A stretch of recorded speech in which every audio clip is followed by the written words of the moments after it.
Hi everyone, welcome back to my channel. Vic Sotto guilty nga ba sa Pepsi Paloma case? Vic nag-file ng kaso laban sa isang director na si Daryl Yap.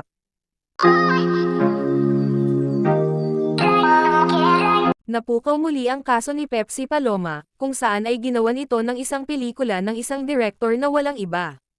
kundi si Daryl Yap. Ilang dekada na nga ang nakalipas nang maungkat muli ang isang isyo na hindi pa na-resolve hanggang ngayon.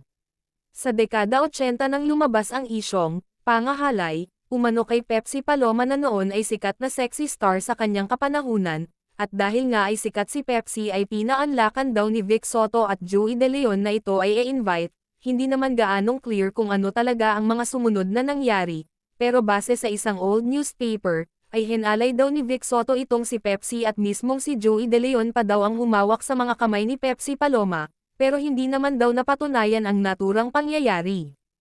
At dahil sa ginagawang trailer o short video sa naging movie, kung saan ay hango sa story ng pangyayari ng panghahalay kay Pepsi Paloma, ay nabanggit mismo ang pangalan ni Vic Sotto, na siyang humalay umano ni Pepsi. At dahil nga nabanggit ang mismong pangalan ni Vic Sotto sa naturang trailer na kanilang pinalabas, ay nag-file ng kaso itong si Vic Sotto laban sa isang director na siyang gumagawa ng naturang pelikula, at 19 counts of cyber-libel nga ang kanyang hinihain sa korte, at kasama ni Vic ang kanyang misis na si Pauline Luna na todo ang pagsuporta sa kanyang mister.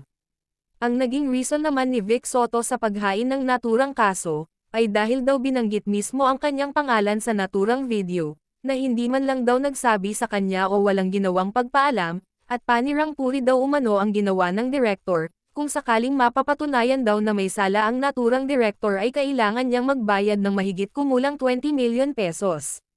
Pero base sa naging interview ng isang kaibigan ni Pepsi Paloma na si Coca Nicolas, noong mapanayam ito ni Julius Babaw, ay ilang beses daw nitong tinanggi noon ni Pepsi sa kanya, ang tungkol sa isyo ng panghalay dahil mismong si Pepsi daw umano ang nagsabi sa kanya na ito ay hindi totoo.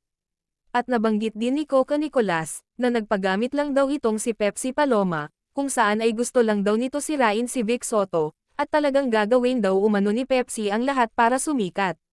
Si Pepsi Paloma ay natagpuang patay kung saan ay kinitil nito ang sariling buhay sa edad na 17, kung ano man ang totoong nangyari sa isyo ni Pepsi Paloma ay talagang siya at ang involved lang talaga ang mas nakakaalam ng lahat.